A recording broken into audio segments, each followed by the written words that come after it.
Hello friends, my name is Kajal और आप सभी का स्वागत है मेरे चैनल पर। और आज के इस वीडियो में हम डिस्कस करने वाले हैं यूपीडीएलएड फर्स्ट सेमेस्टर सब्जेक्ट बाल विकास। ठीक है, और डेली इस क्लास की जो टाइमिंग होती है यानी मॉक टेस्ट डेली एक सब्जेक्ट का होता है जिसका आंसर आप सभी को करना होता है। ठीक है, और आज का जो हमारा सब्जेक्ट है वो है बाल विकास। ठीक है, आप सभी को आंसर देने के लिए 5 सेकंड का टाइमिंग दी जाएगी। तो चलिए फ्रेंड्स शुरू करते हैं। वीडियो को लाइक कर दीजिए और अपने फ्रेंड्स मित्रों को शेयर कर दीजिए। तो सबसे पहला आपका प्रश्न है कि मनुष्य को जो कुछ भी बनना होता है प्रारंभ के 4 और 5 वर्षों में बन जाता है, यह कथन किसका है? बताइए फ्रेंड्स, फ्रायड का है, क्रो का है, स्किनर का है या फिर एंडरसन का है? आपका स्टेटमेंट यही है। फिर से एक बार रिपीट कर दे रही हूँ कि मनुष्य को जो कुछ भी बनना होता है वो प्रारंभ के 4-5 वर्षों में ही बन जाता है, यह कथन किसका है? बताइए फ्रेंड्स, यहाँ पर राइट आंसर कौन सा होगा? बिल्कुल सही, आप सभी का आंसर बिल्कुल सही है। ये जो कथन है ये फ्रायड का है। फ्रायड ने बोला है कि मनुष्य को जो कुछ भी बनना होता है वो प्रारंभ के 4-5 वर्षों में ही बन जाता है, यह कथन फ्रायड का है। अगला आपका प्रश्न है कि बालक प्रथम 6 वर्षों में बाद के 12 वर्षों को दूना सीख लेता है, यानी बालक जो होता है प्रथम के 6 वर्षों में और बाद के 12 वर्षों का दूना सीख लेता है, यानी उसका दुगुना सीख लेता है। यह कथन किसका है? स्किनर का है, गुडएनफ का है, फ्रॉयड का है या फिर गेसल का है? क्या यहाँ पे करेक्ट आंसर होगा? बताइए फ्रेंड्स कि बालक प्रथम 6 वर्षों में बाद के 12 वर्षों को दुगुना सीख लेता है। बताइए। तो फ्रेंड्स यहाँ पर जो राइट आंसर हो जाएगा, ठीक है, आंसर सही है, यहाँ पर राइट आंसर हो जाएगा वो हो जाएगा डी, यानी गेसल का स्टेटमेंट है। उन्होंने बोला है कि बालक प्रथम 6 वर्षों में बाद के 12 वर्षों को दोगुना सीख लेता है। अगला आपका प्रश्न है कि शैशवावस्था सीखने का आदर्श काल कहा है? किसने कहा है? वेलेंटाइन ने, क्रो ने, वाटसन ने, स्किनर ने? बताइए फ्रेंड्स, किसने कहा है? शैशवावस्था को सीखने का आदर्श काल कहा है, किसने कहा है? तो फ्रेंड्स बिल्कुल सही, ये जो कहा है वेलेंटाइन ने कहा है, यानी शैशवावस्था सीखने का आदर्श काल है, ये वेलेंटाइन ने कहा है। अगला आपका प्रश्न है कि काम समस्त जीवन का नहीं तो किशोरावस्था का अवश्य ही मूल तथ्य है। ठीक है, यानी काम समस्त जीवन का नहीं तो किशोरावस्था का अवश्य ही मूल तत्व है, यह कथन किसका है? किलपैट्रिक का, रोज का, फ्रॉयड का, हॉल का? बताइए फ्रेंड्स, किसका है? तो फ्रेंड्स यहाँ पे जो राइट आंसर हो जाएगा, बताइए आप सभी भी। ठीक है, तो ये रोज का है। रोज ने बोला है कि काम समस्त जीवन का नहीं तो किशोरावस्था का अवश्य ही मूल तथ्य है। अगला आपका प्रश्न है कि रोज के अनुसार बाल्यावस्था की सबसे प्रमुख विशेषता है शारीरिक और मानसिक स्थिरता, जिज्ञासा की प्रबलता, सामूहिक प्रवृत्ति की प्रबलता, संवेगों पर नियंत्रण। तो रोज के अनुसार बाल्यावस्था की सबसे प्रमुख विशेषता क्या है? बताइए फ्रेंड्स।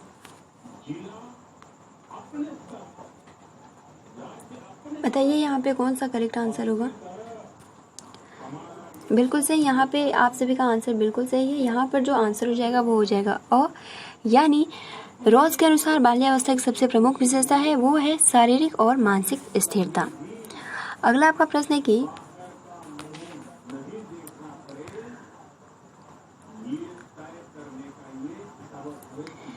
बालक के नैतिक विकास का तात्पर्य है उसका सामाजिक विकास, शारीरिक विकास, धार्मिक विकास, चारित्रिक विकास?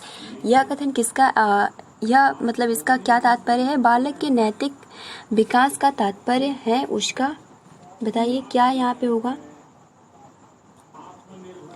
तो फ्रेंड्स यहाँ पे जो राइट आंसर हो जाएगा वो हो जाएगा डी, यानी बालक के नैतिक विकास का तात्पर्य है उसका चारित्रिक विकास।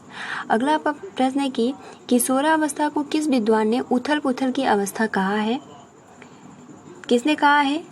ऑप्शन ए स्टीनेहॉल ने, ऑप्शन बी क्लार्क ने, ऑप्शन सी वेबर ने, ऑप्शन डी विलियम जेम्स ने? तो फ्रेंड्स आप सभी का आंसर बिल्कुल सही है।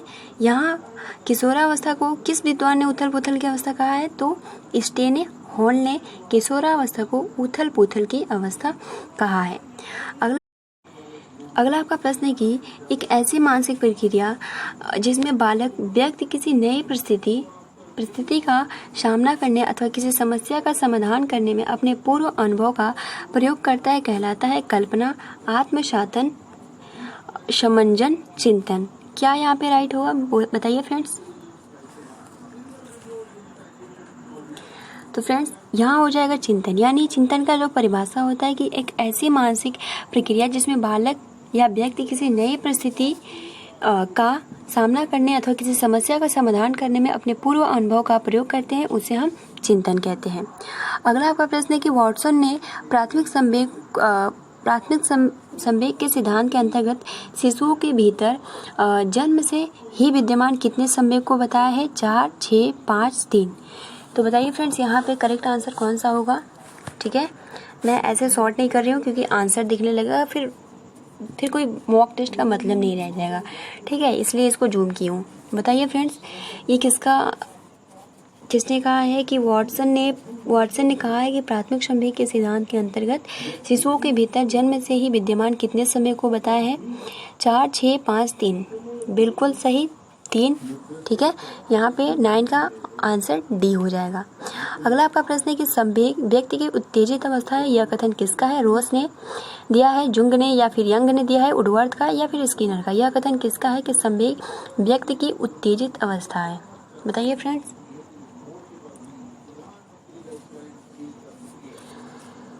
तो फ्रेंड्स यहाँ पर जो राइट आंसर हो जाएगा कि संवेग व्यक्ति की उत्तेजित अवस्था है, यह कथन जो दिया है वो वुडवर्थ ने दिया है, यानी 10 का आंसर सी हो जाएगा। अगला आपका प्रश्न है कि संवेगों की संख्या है 10, 8, 12, 14। बताइए।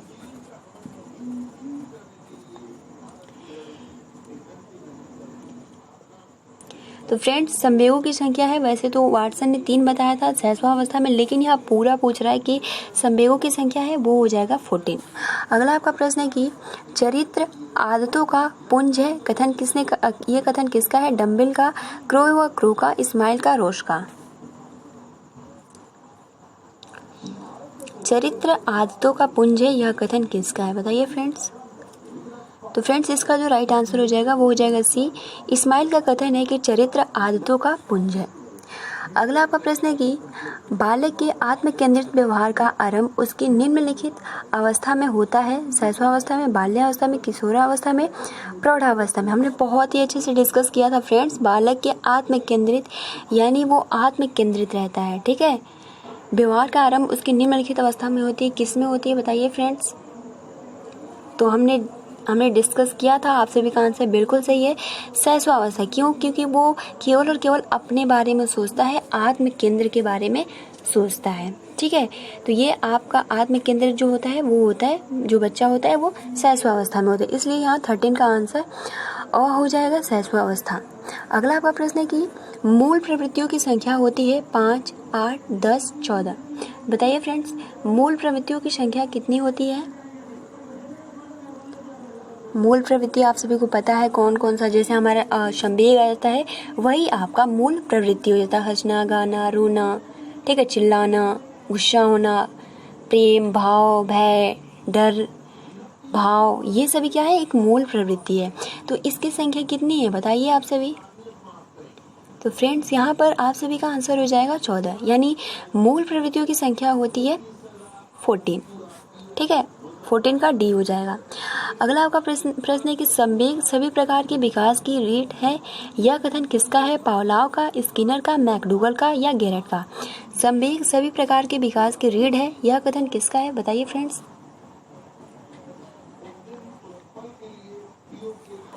तो फ्रेंड्स आप सभी का आंसर बिल्कुल सही है, संवेग सभी प्रकार के विकास की रीढ़ है, यह कथन है पावलोव का, यानी 15 का आंसर हो जाएगा आपका पावलोव। अगला आपका प्रश्न है कि जीन पियाजे ने बालक के संज्ञानात्मक विकास की कितनी अवस्थाओं में वर्णन किया है? 3, 4, 6, 5। बताइए फ्रेंड्स जीन पियाजे ने बालक के संज्ञानात्मक विकास को कितनी अवस्थाओं में बांटा है या वर्णन किया है? तो फ्रेंड्स यहाँ पर आप सभी का आंसर बिल्कुल सही है, जीन पियाजे ने बालक के संज्ञानात्मक विकास की जो अवस्थाएं बताए हैं वो आप सभी के 4 बताए हैं। ठीक है, हमने डिस्कस भी किया था इंद्रिय पेशीय, ठीक है, पूर्व मूर्त अमूर्त, ये हमने बहुत ही अच्छे से डिस्कस किया था। अगला आपका प्रश्न है कि वह मानवीय योग्यता जिसके द्वारा व्यक्ति किसी नवीन रचना या विचार को प्रस्तुत करता है कहलाता है सृजनात्मकता, प्रत्यक्षीकरण, प्रक्षेपण, उदात्तीकरण। तो वह मानवीय योग्यता जिसके द्वारा व्यक्ति किसी नवीन रचना या विचार को प्रस्तुत करता है क्या कहलाता है, बताइए फ्रेंड्स। तो फ्रेंड्स आप सभी का आंसर बिल्कुल सही है। वह मानवीय योग्यता जिसके द्वारा व्यक्ति किसी नवीन रचना या विचार को प्रस्तुत करता है कहलाता है सृजनात्मकता। ठीक है, कुछ नया सृजन करना, निर्माण करना। अगला आपका प्रश्न है कि बुद्धि वह शक्ति है जो हमें समस्याओं का समाधान करने और उद्देश्यों को प्राप्त करने की क्षमता देती है। यह उपयुक्त कथन किसका है? बहुत ही महत्वपूर्ण प्रश्न है कि बुद्धि वह शक्ति है जो हमें समस्याओं का समाधान करने और उद्देश्यों को प्राप्त करने की क्षमता देती है। उपयुक्त कथन किसका है? हमने बहुत ही अच्छे से डिस्कस किया था। बताइए फ्रेंड्स, यहाँ पे राइट आंसर कौन सा होगा? रायबर्न का होगा, टर्मन का होगा, वुडरो का होगा या फिर बीने का होगा? बताइए कि बुद्धि वह शक्ति है जो हमें समस्याओं का समाधान करने और उद्देश्यों को प्राप्त करने की क्षमता देती है।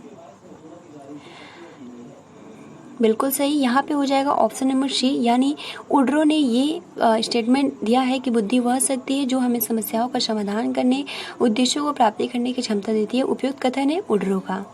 अगला आपका प्रश्न है कि यदि किसी बालक की शारीरिक आयु 10 वर्ष की तथा मानसिक आयु 12 वर्ष की है तो उसकी बुद्धि लब्धि क्या होगी? ठीक है, यानी यदि किसी बालक की शारीरिक आयु 10 वर्ष की है और उसकी मानसिक आयु 12 वर्ष की है तो उसकी बुद्धि लब्धि क्या होगी? ऑप्शन है 100, 120, 110, 80। सिंपल कुछ नहीं है, आपको सूत्र के माध्यम से आपका हो जाता है मानसिक वास्तविक आय बटे में मानसिक आय गुणे 100। आई थिंक इसी तरीके से है ना, आपको उसके आधार पर रख के बताइए फ्रेंड्स यहाँ पे राइट आंसर कौन सा होगा?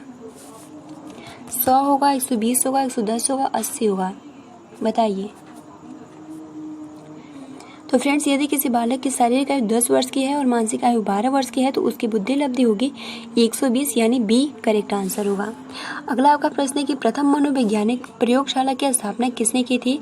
सिगमंड फ्रायड ने, उंट ने, थॉर्नडाइक ने, पावलोव ने? बताइए फ्रेंड्स यहाँ पे करेक्ट आंसर कौन सा होगा? प्रथम मनोवैज्ञानिक प्रयोगशाला की स्थापना किसने की थी?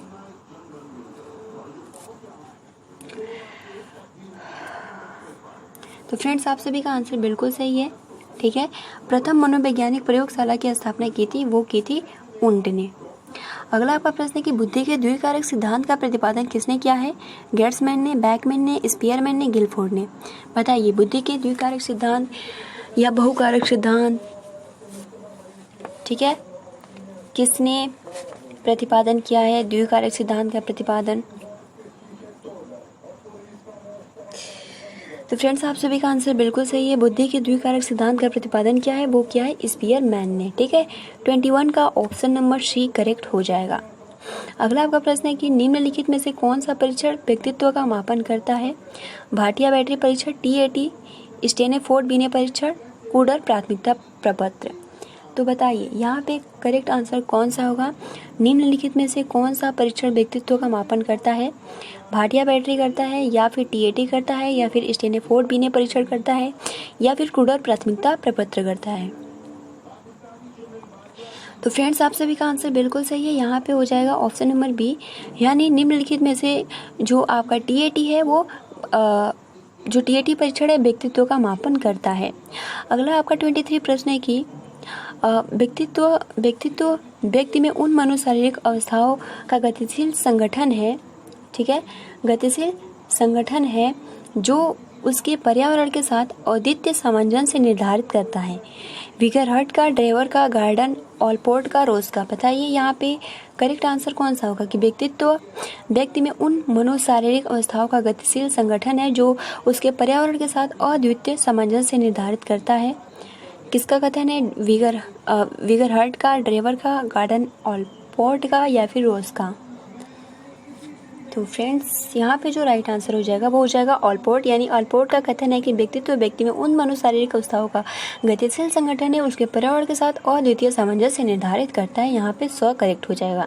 अगला आपका प्रश्न है कि TAT से व्यक्ति का कौन सा गुण मापा जाता है? बुद्धि, व्यक्तित्व, अधिगम, प्रेरणा? अभी जस्ट हमने डिस्कस किया। ठीक है, TAT से व्यक्ति का कौन सा गुण मापा जाता है? बुद्धि का, व्यक्तित्व का, अधिगम का, प्रेरणा का? बताइए फ्रेंड्स। बिल्कुल सही, यहाँ पे हो जाएगा TAT से व्यक्ति का गुण मापा जाता है। अगला आपका प्रश्न है कि स्प्रेंगर, ठीक है, स्प्रेंगर के कितने प्रकार से व्यक्तित्व तो बताएं। 4, 6, 2, 5। तो फ्रेंड्स यहाँ पे जो करेक्ट आंसर हो जाएगा वो हो जाएगा 6। तो आज के लिए हम इतना ही प्रश्न डिस्कस करते हैं जो कि एग्जाम के पॉइंट ऑफ व्यू से बहुत ही महत्वपूर्ण है, ठीक है। और ये जितने भी क्वेश्चन थे हमने पवन सीरीज से डिस्कस किए थे, ठीक है फ्रेंड्स। और बहुत ही महत्वपूर्ण ये प्रश्न है और एग्जाम के पॉइंट ऑफ व्यू से बहुत ही महत्वपूर्ण होने वाले हैं। तो फ्रेंड्स आप डेली रिविजन करते रहिए, ठीक है। और कोई भी डाउट है तो आप कमेंट्स बॉक्स में पूछ सकते हैं, ठीक है। और अब क्या करना है, वीडियो को लाइक कर दीजिए और अपने फ्रेंड्स मित्रों को शेयर कर दीजिए। मिलते हैं कल, अगर सब कुछ ठीक रहेगा तो हम कल ज़रूर मिलेंगे, ठीक है गाइस। तो आज के लिए इतना ही। आप सभी को मेरी तरफ से शुभ रात्रि, good night, have a sweet dreams.